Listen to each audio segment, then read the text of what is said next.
I discovered something. Sometimes God takes you out of your comfort zone and stretch you and take you through rigorous training just for you to become who He wants you to be.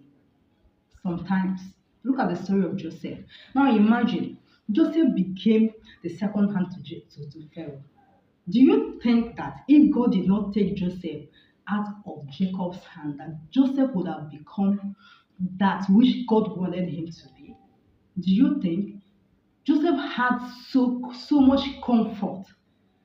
Joseph was Jacob's favorite son. It was so obvious that Jacob made beautiful outfits for Joseph.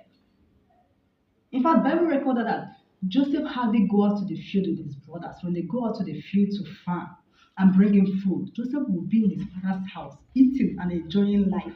In fact, the only time that Joseph went out to meet his brothers is just to bring reports about his brothers to their father. That is what the only time Joseph go out to meet his brothers. So Joseph was so comfortable. Joseph is my father's and my father's son. That is just the definition of who Joseph is.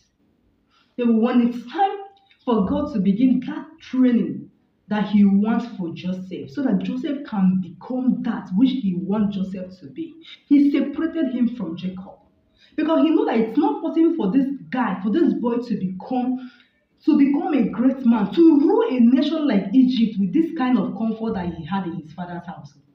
No training, no going out in the field to go through, nothing, nothing. It doesn't work that way.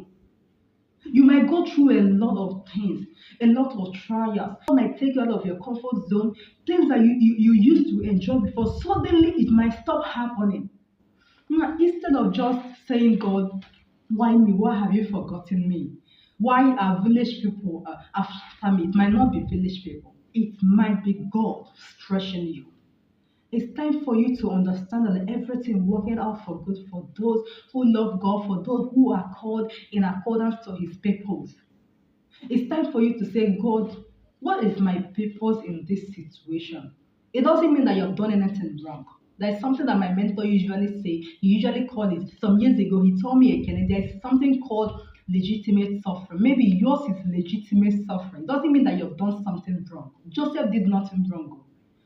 But because God needs to train Joseph, God knew that it is time for Joseph to become who He wants him to be. So for that reason, there needs to be a separation. And for that reason, there needs to be a lot of discomfort just for Joseph to become that which God wants him to be. So just hold on there, my dear. Sis, bro, hold on. Hold on there. In that valley of shadow of death that you are, God is there with you. You know the story of Joseph. Even when Joseph was in prison, God was with him in prison. You know the story of Joseph too. Joseph became that prime minister. And at the end, Joseph said, you meant it for evil, but God meant it for good.